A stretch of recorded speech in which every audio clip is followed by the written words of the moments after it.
Rightio, to all of my viewers, I'm going to apologise that we didn't get to do Chewin the Fat with the cap tonight. It was a Starlink issue. I got Starlink to do this all online, and we've just worked out that if you can't see stars, you get no Starlink. So the storms come in, the rain, the trees, it's been an absolute nightmare. Everyone's sitting here soaking wet, they're all in tents, and I'm in the caravan. So we've decided to basically have a chat, have a bit of a chew the fat, but without being live. So we haven't got the questions from you guys, and it'll be loaded probably tomorrow when we can see the sky. And it will, we're a few beers and a few Canadian clubs in, so we've been enjoying ourselves as much as we can. A lot of people, as soon as the storms come in, went home. We did have over 40 entries in the comp today. What are your guys' feelings? We'll start, Matt, with you at that end. 40 entries at the Bass Electric. This is your first Bass Electric, isn't it? So you're like me, this is all new to you. There was a pretty big field though. Oh, in most comps, 40 anglers or 40 boats or whatever. Because you fished a pretty good field. Yeah, so you fished the QFFTs last weekend at Mulgra. Yeah, they had 46 odd boats. 44 boats and 60 anglers, and like for a new series to have that sort of field is pretty unreal. So it's a good sign of things to come. So all reports are that we always get more people at Hins. That was why we picked that venue. To get a big field. We thought that would be the big field, but you know, we've had a massive field now. There was probably 10 names on the list that went out of their way to fill in the registration. Obviously you might have seen that it was raining or whatnot and didn't turn up. So we could have filled a 50 boat field here. So who knows what's going to happen at Hins. But you guys ran the electric series for the Bluefin fishing team last year. You guys did all the work behind the scenes. Was there big fields like this last year? No. Certain rounds were big. For example, Hins last year was a really big round, and that was probably because it was fishing really well, and that and a lot of social media stuff went out about Hins beforehand, showing big bass, so that got people really keen. But I don't know, to have the field that we did for our first comp this year being nearly bigger than what we had last year was huge. And Maroon's not a huge dam. This is the first time I fished on Maroon, and to have that many people on there, I was like, this is going to be crowded. But everyone today fished well with each other. Worked well, and there was a lot of communication, which was really good. Yeah. Because I don't know what it was like on the water, but because I struck the drone up early, and I pushed the drone out over a few people, and everyone was just spread from word go though. And they were long distances apart, and I thought, oh, this is really cool. Yeah. Oh, when we did have boats near each other, and more, like from where we were, like everyone worked in and around everyone really, really well. There was no dramas, so everyone was really, really good to deal with and fishing and around against. So, did you guys all fish similar areas? Yep, we were all at the same spot at one stage. Yeah. There was probably about 100 metres that separated all of us. Fair dinkum. Yeah. And was that like everyone in the field, or was that just you guys? No, at the start when we first got up there, I think you were probably one of the first ones up there. Yeah, I think we were the first or the second right up the back there. And then there was probably only 10 boats, sort of at the worst. Yeah. Like when there was the most boats up there, so it wasn't too bad. And that's where you spent most of your day? Most of the day was pretty much right off the back. So we're going to talk about it. The unicorn that you call Big Bass, I wouldn't think in the last 10 years of any comps at Maroon Dam anyone would have come in with a fish quite that size. We talk length in bass fishing a lot, and you know, you sent or I got a message early with it in the live well, and when I seen it beside that 30 centimetre bass, and I went, no, that's a genuine giant. And it's hard to tell off a little clip on Facebook, and I'm like, that's a genuine giant. I wonder how big that is. And then Luke said it's probably 53 tip. Did you put it on? I didn't. No. I was going to say, because I reckon it was bigger than that. At a guess, I'd say probably 54, but it just had good depth to them. Some of those fish you get really good depth to, and others are just like they can be just long and skinny at times. But Yeah. it just had really good depth to it as well as the length. So It was a proper football bass. yeah, it was football. It was something that if I was fishing Somerset or Wivenhoe or some of those places, I'm not sure I haven't fished there. That's what they're like. But fishing some of those places, you'd be like, that's a good fish. But out of Maroon, you're like, Mate, you'd be happy with that fish from Somerset. oh hell yeah! Like You know. I haven't caught one that big there out of Somerset in a comp, so to do it here was like, And to catch it in a comp is pretty special, isn't it? Yeah. And the funny thing is that a few people, I was cruising around, a few people were like, oh, have you seen this fish? And I was like, no. And they're like, it's got to be out of a P395. Look at the live well. I've looked at the live well and I'm like, there's only 3 P395s here today, and I'm like, I've got the second person in the boat. The other 2 don't have anyone. I can tell you right now, I do not have anything like that in my well. and then I was like, turn the volume up. And then as soon as I heard the voice, I was like, Lukey Stickler. Well, that's what I said. Like, can I post that you guys sent me the message and said you were worried about it being in the live well? So you've done everything right from word go. We talked about it at the briefing. You listened and we said, you know, fish care is key. So you actually contacted me early, and because you didn't have my phone number, Lukey rang his missus. There was a bit of a round. And we got around to it, and then we finally got to it to work out when we were going to meet at the boat ramp and get that fish weighed. And all in all, it ended up surviving the whole time in the well. Yeah. So that was really good. But we did have some genuine problems with some fish throughout the day, and I put it down to barotrauma. A lot of these fish, when we got them back to the boat ramp and they thought were, you know, a bit crooked, we were able to needle them and let them go on the swat. So maybe it's something we can look at in the future with, you know, doing a video up or showing people how to. Barry Reynolds has got a really good video. Yeah, that is a great video. That's one. That's the one. When I've got big bass and I want to do it, I always go back to Barry's video and I look at it and go, make sure with the smaller fish, I don't tend to worry about it so much. The bigger fish are easy to do. The smaller, today I'll admit I struggled with some But there was 2 or 3 of those smaller fish, and you can see it on the smaller fish better. You can see they're like a little pot belly on the side, lying down. Yeah. So something to work on from there. Let's we'll tap back into that big bass a couple of times because it deserves to be tapped into. I think you don't get enough credit to catch one in a comp. People, you know, and you get your naysayers that say, "Oh, you're lucky," you know, blah blah blah. But there's no luck when you're in a comp. You're out there doing it. You're chasing those fish. You know, you genuinely lose big fish like that a lot, and so they actually go through that motion. So I want to talk to you more about some stuff we talked about earlier about that. But let's go to Alion, 3rd place finish. So is that your highest finish in electric comp? Yeah, I think Is that so, your highest yeah. finish in a comp? Yeah, no. Finals, didn't you get 3rd at Grand Final? No, I got 4. Oh, 4th. Yeah, Oh, no. another 3rd badge. Here we go. So you're moving up. So that's your 3rd badge. So Yeah. that's your highest badge you got. So you're going to get a 2nd and one later on in the year. Yeah, hopefully. Tell us about. We've had a bit of a laugh and a chat here because it's been pretty much raining since we got back. We've had nothing else to do but have a few ales and tell a few yarns.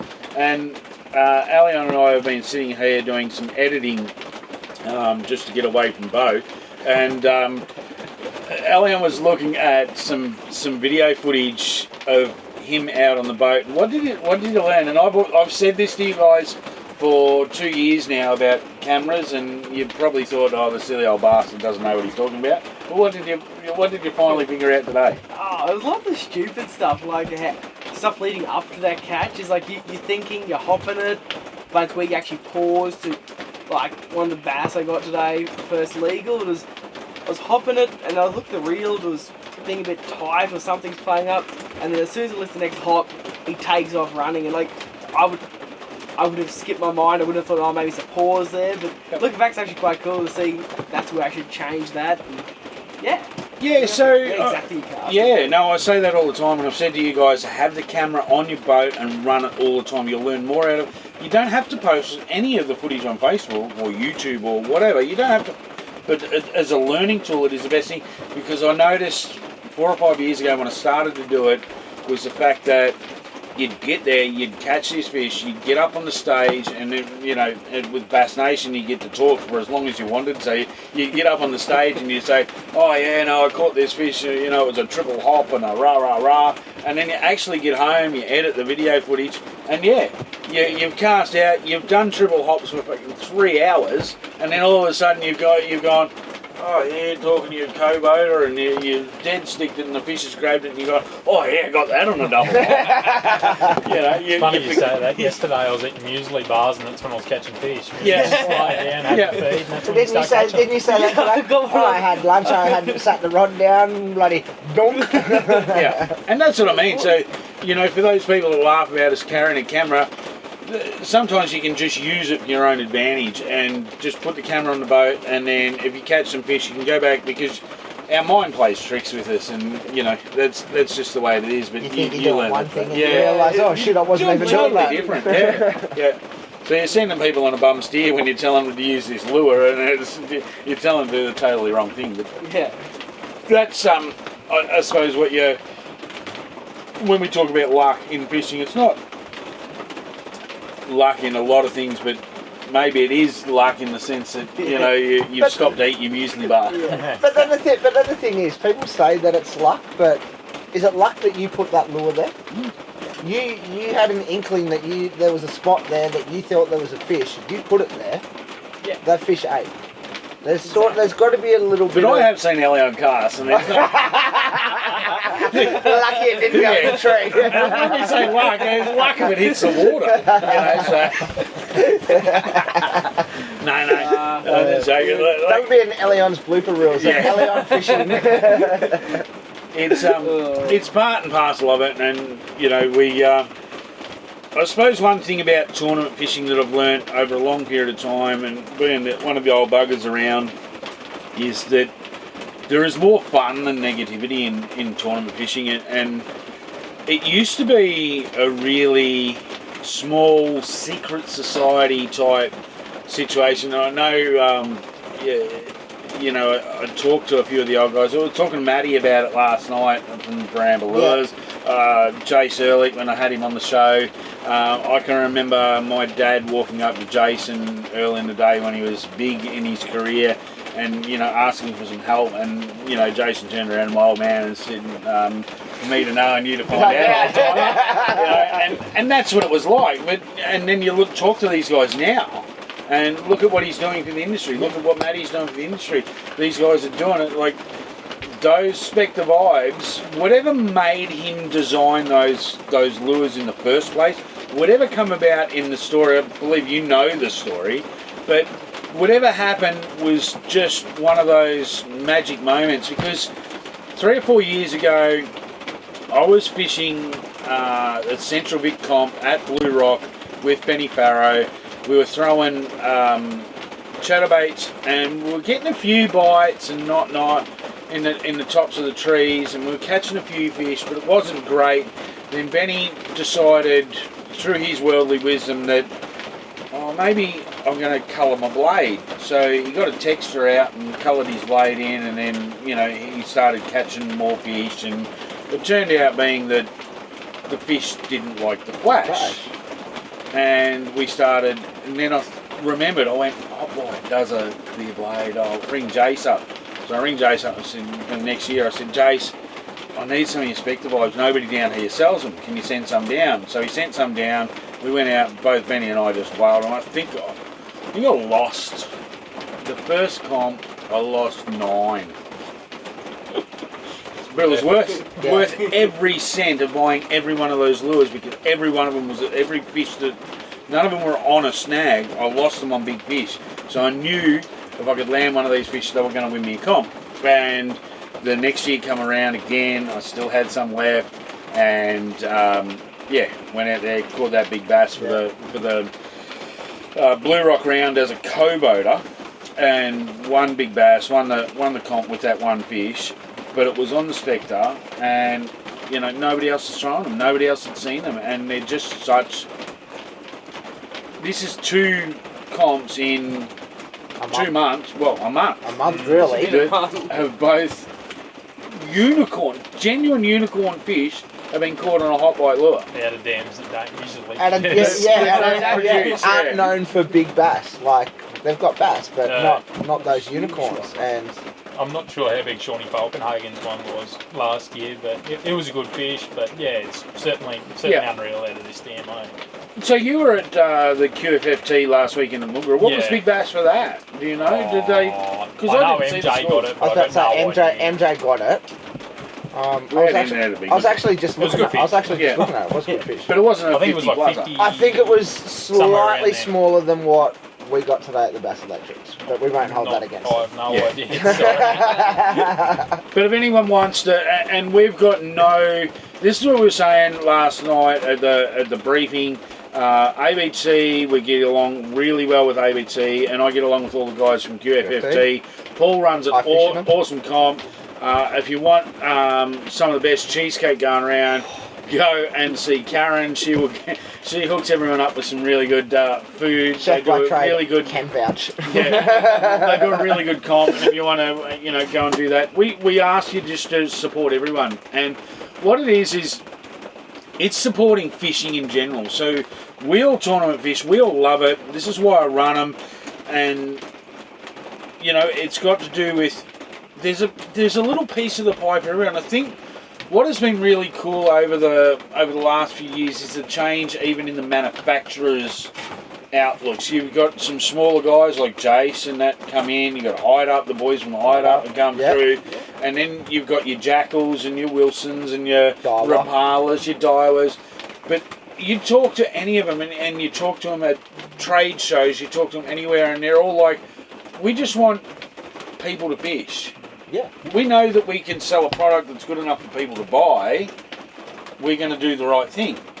And these companies are all jumping on board with these tournaments, and we're like, sweet, this is really cool. It's a change from years ago where the I suppose the sponsors are as forward thinking as what the fishermen are. Yeah. That's somebody else come up with a question. I'm doing all the talking here. All I was thinking was I was having that exact same chat with Matty Fraser last night, and it has been good to see over the last few years. And we used Rapala as the example with ABT, but it's been good to see that the support the sponsors putting in is coming back from the anglers for them and through ABT. It's been so beneficial for Rapala, and the support for their brand has grown so much. So it's gone both ways, and it's been awesome to see that anglers are giving back as well as the sponsors. So, look at 13 Fishing. The amount 13 Fishing has grown since being a part with ABT and that's Rapala. right. And it's crazy, but this whole. And Morgo should have trademarked the saying. If he had done that, we'd all owe him money. Yeah. Because this who shares wins. When he first started spruiking this years ago, people all just told him he was a dick. We're not interested in listening to your stories, Morgo. But when we talk about the who shares win, this sponsor karma thing is.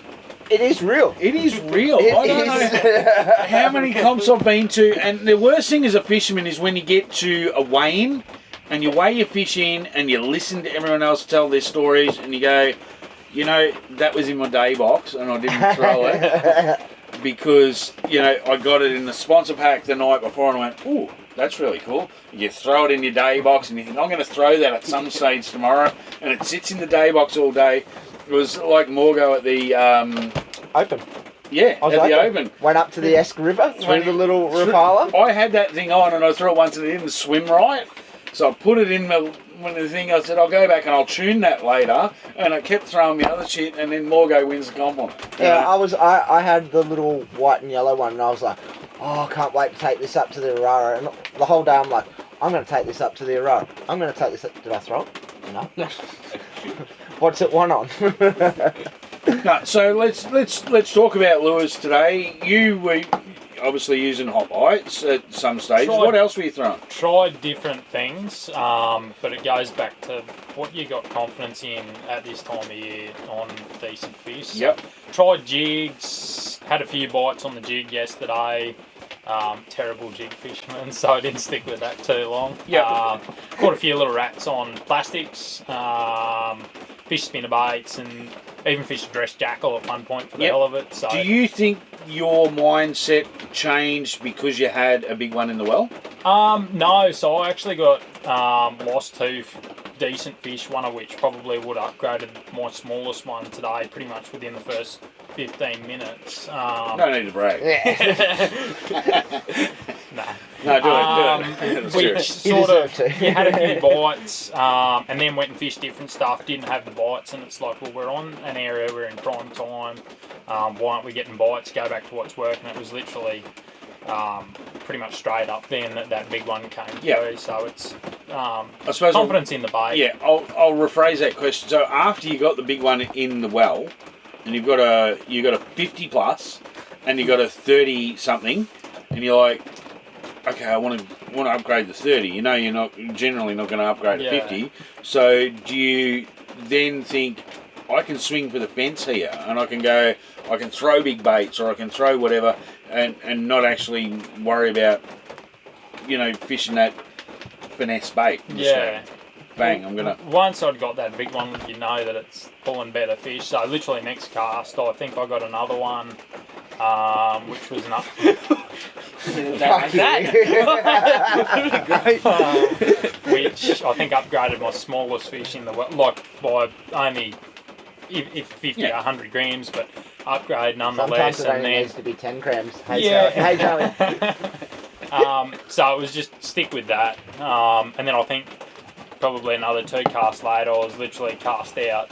Lures, I was like, "Where's my lure?" And I picked it up, and it was just running at the boat. Luke said, "When it's your time, it's your time," which was a little bit. It was good that the fish. Did you enjoy the moment? Do you think you enjoyed the moment better because you knew, or did you? Because I know in situations in past that I psychologically knew that I had the comp in the bag, but I still wasn't confident enough to actually claim it. No, I was stressed all day. Nearly 3 kilos, one fish. Oh, have I got it? Have I? But you said exactly that. Like, when it's your day, it's your day. We were talking about this earlier. You actually did the same thing as I did with my video. We were talking about it.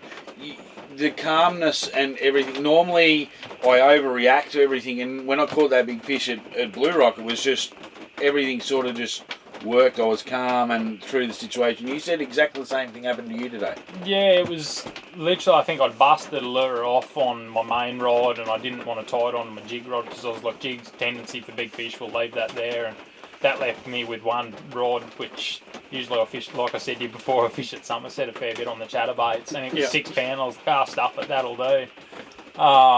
And that's where that big one sort of came anyway. But and then pretty much straight up, I'd lost a few fish in trees. Not lost them, but they got me in trees. And by the time I put them out, that sometimes puts too much pressure on the hook point. You pull hooks, so literally got that one in the tree, and 70% of the time it works, and 30% of the time it doesn't. Unfortunately, got over the other side of the tree, and you just got to get that angle right, and it came out, and we were like, oh, I thought it might have been a reasonable fish just with the way it hit, but didn't think it was that big anyway. And it came out as soon as we got on the other side of that tree after a few minutes playing around. And what did you say to Lukey when you first saw it and he was on the net? Like, because I know I've caught a couple of good fish. No, it was. There's probably only one word that's unsuitable on this podcast. Don't miss it. No, it was. Yeah, there was yelling and screaming going on. Put it that way. Luke did say he was trying to poke it off with the net. No, he was a good net man. He said he gets plenty of practice. No, it was really good. He was really good in the boat. So I'm going to say at Hins, I'm going to check your rod locker, not as well as your live well as well. So there's going to be rod locker checks as well. So, all right. So you got yours on hideouts. You threw a few other things. What did you get your fish on, Bo? I had 4 lures that I pretty much rotated through. It was the Rapala V-Rap, the Baramba 38 crank. Great new lure. Anyone that's big on bream and bass, go check that out. And the chin nuts are a pretty They're pretty good. Yeah, they're game changing in certain situations. I'll just say that. Let you figure that out for yourself. Daiwa frog curtail and a Nike chatterbait in white. Yeah, that did a lot of the damage today.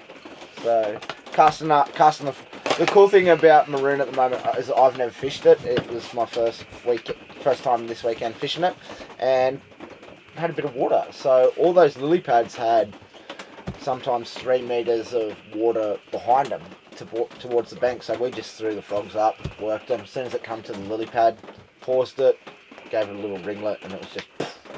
So yeah, no, it was Talking about that, so I sent you guys out this morning. I'm sitting there setting the drone up, right? And this shag comes in and starts eating bait at the boat ramp. I'm like, oh, that's really cool. And go back to setting the drone up, and all of a sudden it's like, doosh, doosh, doosh, doosh. And I'm like, I wonder if they're tilapia. And there was something in the reeds out the front where you guys all took off from. Yeah. And I'm like, he's going to be the first person to come back and cast at this. They're going to score big time, eh? They were just fish just hitting the surface everywhere at the boat ramp. On pre-fish, literally to the left of the boat ramp, it was just, I don't know if it was a little bobby cod or what. I know what they were, yeah. Yeah, I think they were what they were doing, like, because of the influx of water, there's a lot of little gudgeons. I don't know if they're purple spot gudgeons or whatever is up here in Queensland, but literally they'll single one of those fish out of that school and they will chase it to the death. And like today, I think I watched one chase it for about 10 metres and it was like brim. This little fish, like a dolphin trying to get out of the way. Crazy, eh? He turned into food. So, lures, that was all you threw? Yeah, that's pretty much all I threw today. What about, now, hang on, let me guess. TN60, TN60, ZX blade. TN60, ZX... Pink. Yeah. Pink ZX blade. Pink and Bane is like, yeah. I'd worked out a little bit thing with the Bassman tubby, the square bills on free fish. Look, it was a really... Man, I got to tell you, for all you cod guys out there, if you're not throwing a Bassman tubby, you are missing out. And I've put a couple of people onto them. Cold stream. Oh, mate, no, I'm talking the cod ones, the big ones. Yeah, the big ones. Mate, they are insane for Murray cod. If you're not throwing them, you're just not in the game. And then, as for, Bo and I have had some fun in the cold stream. When Glenn told us to actually trial them, they were absolutely insane. But go on, sorry. Yeah, no. Jackal, sorry. ZX Pink. Pre-fish, I got a good thing on the square bills. I haven't fished them a ton, but I worked a little bit of pattern. I got a few good fish on pre-fish. I thought this was the plan. Fished for about 2 hours that first day, nothing. So then we'll go have a look, see if we can find some fish. See what you're chasing. I was like, oh, there's Bo up there, isn't he? Yeah, he went a bit further up. And then I started just sounding around this tree line. I think you must have been up a little bit further up. I've really got to stop that who shares wins shit. I was like, oh yeah. I should really pull out the ZX. I hadn't even had one tied on. I tied one on, little favourite pink ZX 43. Dropped it down. Got a tiny bass, then a huge spangled perch, and then a legal bass. I was super happy, got one in the well. Then just probably another hour, I think, trying to get another one. I got lots of little tiny bass and spangles, but... So to ask a serious question, right, and with all jokes aside, you put in the hours and you come down to Victoria and you did Blue Rock and Glen Maggie. Who were your boaters down there? You had Luke, I know you had Luke. Had Luke, and then Keegan for day 2. That's why you throw them pink. Didn't throw a single ZX. No, you're right. Keegan. And then day 2, so at Glen Maggie was Troy Lowe. Troy Lowe, yeah. And... So how much do you think you learned from that, going down there and doing that with these pros, and... How much confidence did you pull out of that to come back here, jump in an electric boat? Do you think that you made decisions today that were relevant that you wouldn't have made before going down and learning stuff off those guys? Yeah, no, I learned tons. It was really cool, especially like small cranks and stuff. I hadn't fished a ton of, so like with the square bill, that's what I thought. Oh, I wouldn't normally throw it, but I'd give it a go, and I got fish. But yeah, just finding like pre-fished with Johnny Noble for 2 days, and rock and timber is his little preference. I saw a couple of trees there with a rock, and I thought, that's when I got the first big one I weighed in. So I was. So I suppose the lead into my question is if there, and I'm doing the co-boat series this year, and showing people about co-boating and whatnot, but I think it is an invaluable tool to jump out there to anyone, whether you fished for years or not, to jump on somebody's boat. It is the cheapest charter. I'm hoping that people take this on like Morgo's Who Shares Wins. It is the cheapest charter you can do to go and fish with these legends of the sport. If you can go out there and you can get a Drawer Langford, a Johnson, a Mitch Cone, all these guys, Braden Shue. I love fishing with Braden. Yeah. Braden is such a thinker and such a great mind when it comes to the sport. Doesn't get enough credit. So when Braden talks, I listen. And there's some people that I just turn off and just zone out of. But Braden's one of those guys that's really got some know. I've known Braden for a hell of a lot of years. A bit like you, Matty, he started as a young fella. He was sort of an up-and-comer, and everyone sort of went, oh, this guy can fish a little bit. He used to fish the Bass-tastics. He used to hang around the boys. I'll call the boys. There was Matty, myself, and all the boys. And he'd soak up some information, and then he'd just turn that into gold. He'd just go, boom, bang, I'm here. And I think this year is going to be his year. He's announced himself. So, yeah, for sure. And I can see that in years to come with you, that you've been there and abouts for a little while, and you're showing, and then all of a sudden what happens is something clicks, whether it's this big bass, and it goes, hey, I belong here. I really belong here. You guys can go and get stuffed, so I'm gonna take some money off you.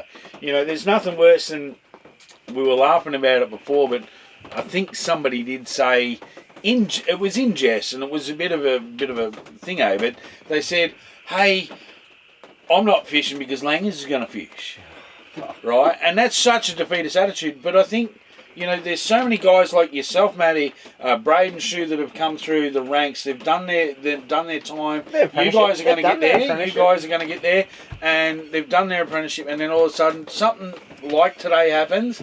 And then I can remember Braden at a Bass-tastic years ago.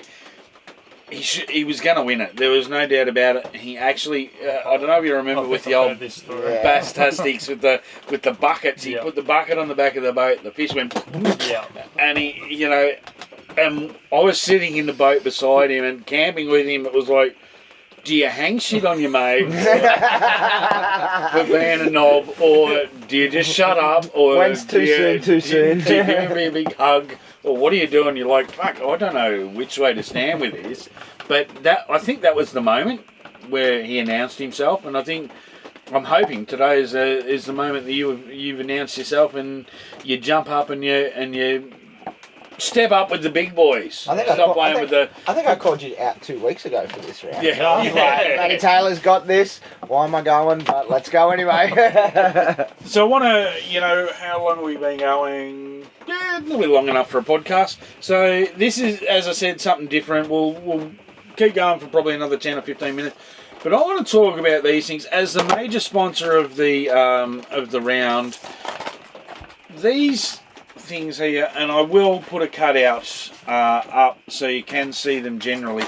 But this is, I gotta, how old am I? Alright, so the Detonator 80 are 38 and the Detonator 80 are 48. If you don't, and I'm talking to my bass buddies in Victoria and anyone that wants to fish at Glen Maggie, if you haven't got these in your box, I'm shitting you not. We've gone there, especially to Glen Maggie, 3 or 4 years now, with ABT, and cranks to the bank have been a staple. But one of the things with the cranks has been we haven't been able to get a crank that'll go deep enough, quick enough. And then sit there at that And level. these things with the chin nuts are going to be insane. So if you're fishing Glen Maggie next year and you're having these tied on, I reckon you're insane. And for the trollers out there, and don't get me wrong, I'm not being defeatist here, but I actually do like to troll. Yep, we all do. We all do. And at Somerset, something like these ones here will go insane.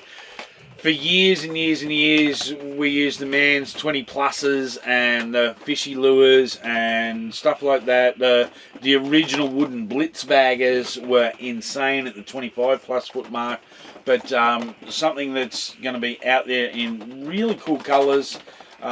Check these out. So Baramba Lures, I will drop a link into their website, but as a major sponsor of the Bass Electric Series Maroon round, insane product that we've got. And I might add too, Matty came out last night and he brought his little UV light out, and the little bit of UV, I'm going to say little bit, but it's not really a little bit, because these glow under a blue light. Like they've got the eyes. I don't think that one is. This one is a UV eye in it, and the glow that comes from this under UV light is pretty special. Yeah. So Matt, I know personally, Matty has put a lot of time and effort into these, and fishing them this weekend, it really showed. Little tip that I was doing is I was throwing the 38M, which is medium, over the weed beds, getting it over the weed bed. As soon as I'd get to the weed bed, I'd stop, and then as soon as I'd stop, count 4, and usually as soon as I went to put my hand back on that reel, it was getting clumped. Not always bass. Bobby cod do like it, and I reckon the brim are going to be all over these smaller ones. So yeah, jump into your local tucker short, check out the new Baramba Lures. You won't be disappointed. Get on them for sure. I just want to thank Matt, and not only Matt, but all the other sponsors that are coming up for round 2, 3, 4, and 5. Big thank you to all you guys. You know who you are, and if we will be promoting you guys out throughout the weeks. But this doesn't happen without you guys, so thank you. And it's not only about fishing for myself and a couple of these other boys. It's once a month where we get to take a bit of steam and catch up with the boys that we don't get to see week in, week out. So no, thank you to all the sponsors, Brad and Corey themselves, for running this event, because it's coming bigger and better as the years come on. Yeah. Hope to see as many people Hins next. Hins next round. Hins in a few weeks' time, so check out, get your forms in. And we have got Jackal on as a sponsor, and I just want to add straight in there, we were talking about the UV, and I know, now I'm going to give myself a shameless plug, Season 2, Chewin the Fat with the Cap, I had Harry on, and we talked about why Brown Dog was such a good colour, and why it sold so many. And and everyone walked into the tackle stores in the early days when you released Brown Dog as a colour. And the tackle guy would be saying, no, throw this, and you're like, but it's just dirty green. Look at it. Nowadays, if you walk in with a black light and you scan, every lure's got UV. Well, we have to thank probably Brown Dog as give a shout out to the missus or mum and dad, or probably a few, but probably Brady Castle and Mitch Petty. I'm running on borrowed gear this weekend, batteries and electric motors and that sort of thing. So I've seen Brady's commented on a fair few of our posts and stuff like that. So he's been following from home. So that's awesome. And Mitchy doesn't need it. He's down fishing salt water with Warn Dog. There's another young fella, Mitch, great for the sport. One of the nicest guys. You can't come up with words for some people, and Mitch is one of those guys that just solid. I'll just go solid. Like last year for the grand final at Boondooma, drives up just to do his stuff on the Friday night. I mean, I had to go to a wedding, or I think it was a wedding. That's a solid effort. I know it's part of his job, But you don't get a job like that without passion, and guys like Mitch and that really show it. So yeah, big shout out to Mitch. Yeah, probably just Jason from Hot Bite Fishing. He's been with me, I say a lot of years, but probably 5, 6, 7 years now since a very young age. So good support through Hot Bite Fishing. Yeah. Yep, and I know this has been a chat for the comp itself, but I think that's something that I want to delve in with you at a later chance when we do a proper Chewin the Fat. We'll do a full interview and talk about the early days. I touched on it a little bit, but you've been sort of working your way through the ranks for a long time. As much as you follow everyone else, I know back in the day you used to send me messages on the old book face and whatnot when I was I think BP and Boon Boomer. Yeah. And it's great to meet guys from back in the day. I don't know if I've ever brushed you at all. I'm hoping that I answered any questions you had at the time, but That's for another podcast. That's for a totally different podcast. How not to treat people. So yeah, apparently snakes aren't included in this podcast. No. Thanks everyone for watching. As I said, Chewin the Fat with the Cat was sort of you probably would hear in the background the rain that's been happening, the storms that have rolled through, so we haven't been able to go live from the dam, which we planned on doing, but this is probably good. I've got some big announcements coming, some really cool announcements that will revolve around interviews in the van. It was part of the plan long term to do some in Caravan interviews. If people have been following my Facebook, I'm not allowed to release any information. I've been putting out heaps of teasers, and people know me, I hate this whole secret shit. And next week, hopefully, I'll be able to release that information. It's going to be cool. I've been working on this for a long time behind the scenes, and can't wait to tell you all about it.